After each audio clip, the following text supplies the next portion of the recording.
जो बातचीत हुई 1 घंटे तक, उस बातचीत का नतीजा भले ही कोई सकारात्मक पहलू नहीं दिखाता है, लेकिन फिर भी एक तरीके से देखा जाए तो ये युद्ध विराम की ओर बढ़ता हुआ नजर आता है। आपको बता दें कि इस बातचीत का कामयाब न होना, लेकिन फिर भी ये उम्मीद की जा रही है कि फिर भी सीमित युद्ध विराम पर सहमति शांति की दिशा में एक कदम जरूर है। पिछले हफ्ते 1 महीने के अस्थायी युद्ध विराम पर यूक्रेन की सहमति मिलने के बाद कई हलकों में माना जा रहा था शांति अब ज्यादा दूर नहीं है। इस लिहाज से रूसी राष्ट्रपति पुतिन का ये कड़ा रुख पहली नजर में बहुतों को अप्रत्याशित लग सकता है, लेकिन यूक्रेन युद्ध में दोनों पक्षों का जितना कुछ दांव पर लग गया, उसे देखते हुए उनका फूंक फूंक कर कदम बढ़ाना अस्वाभाविक नहीं है।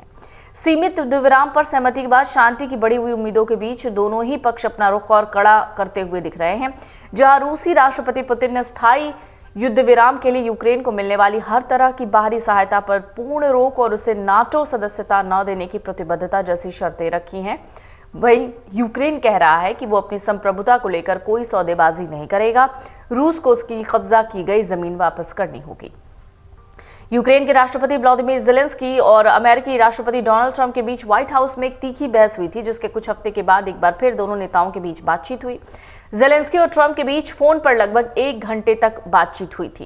राष्ट्रपति ट्रंप ने सोशल मीडिया पोस्ट पर कहा कि इस बातचीत का मकसद यूक्रेन और रूस को उनके अनुरोधों और जरूरतों के मुताबिक एकजुट करना है।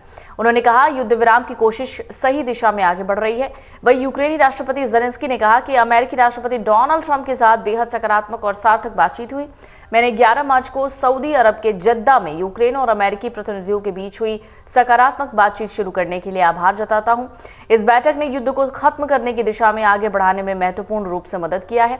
हम इस बात पर सहमत हुए कि यूक्रेन और अमेरिका को युद्ध को वास्तविक रूप से समाप्त करने और स्थायी शांति प्राप्त करने के लिए मिलकर काम करना जारी रखना चाहिए। हमारा विश्वास है अमेरिका, राष्ट्रपति ट्रंप और अमेरिकी नेतृत्व में हम स्थायी शांति हासिल कर सकते हैं, ज़ेलेंस्की ने कहा। इस दौरान राष्ट्रपति ट्रंप ने पुतिन के साथ बातचीत का ब्यौरा साझा किया और हमारे बीच अहम मुद्दों पर चर्चा हुई। युद्ध खत्म करने की दिशा में पहला कदम ऊर्जा और अन्य सिविल इंफ्रास्ट्रक्चर पर हमले बंद करना हो सकता है। मैंने इस कदम का समर्थन किया है और यूक्रेन ने पुष्टि की है कि हम इस पर अमल करेंगे। हमारी टीम ने भी जिद्दा में इस पर चर्चा की थी। अमेरिका की ओर से भी फ्रंट लाइन पर बिना किसी शर्त के सीज फायर का प्रस्ताव रखा गया और हमने इस प्रस्ताव को भी स्वीकार किया। इस दौरान ज़ेलेंस्की और ट्रंप के बीच रूस के कब्जे वाले जापोरिज्जिया पावर प्लांट के संभावित अमेरिकी स्वामित्व पर भी चर्चा की गई। ज़ेलेंस्की ने इस दौरान चेताते हुए कहा कि अगर रूस युद्ध विराम की शर्तों का उल्लंघन करता है तो यूक्रेन जवाबी कार्रवाई करेगा। जो बातचीत हुई 1 घंटे तक, उस बातचीत का नतीजा भले ही कोई सकारात्मक पहलू नहीं दिखाता है, लेकिन फिर भी एक तरीके से देखा जाए तो ये युद्ध विराम की ओर बढ़ता हुआ नजर आता है। आपको बता दें कि इस बातचीत का कामयाब न होना, लेकिन फिर भी ये उम्मीद की जा रही है कि फिर भी सीमित युद्ध विराम पर सहमति शांति की दिशा में एक कदम जरूर है। पिछले हफ्ते 1 महीने के अस्थायी युद्ध विराम पर यूक्रेन की सहमति मिलने के बाद कई हलकों में माना जा रहा था शांति अब ज्यादा दूर नहीं है। इस लिहाज से रूसी राष्ट्रपति पुतिन का ये कड़ा रुख पहली नजर में बहुतों को अप्रत्याशित लग सकता है, लेकिन यूक्रेन युद्ध में दोनों पक्षों का जितना कुछ दांव पर लग गया, उसे देखते हुए उनका फूंक फूंक कर कदम बढ़ाना अस्वाभाविक नहीं है। सीमित युद्ध विराम पर सहमति के बाद शांति की बढ़ी हुई उम्मीदों के बीच दोनों ही पक्ष अपना रुख और कड़ा करते हुए दिख रहे हैं।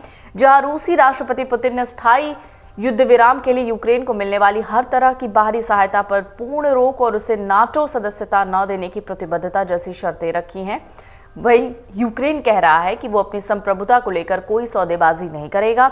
रूस को उसकी कब्जा की गई जमीन वापस करनी होगी। अगर आप ये वीडियो YouTube पर देख रहे हैं तो हमारे चैनल को सब्सक्राइब कर बेल आइकन दबाएं और Facebook पर देख रहे हैं तो हमारे पेज को लाइक करें। 8 मिलियन प्लस सब्सक्राइबर, आपके इस भरोसे के लिए बहुत धन्यवाद।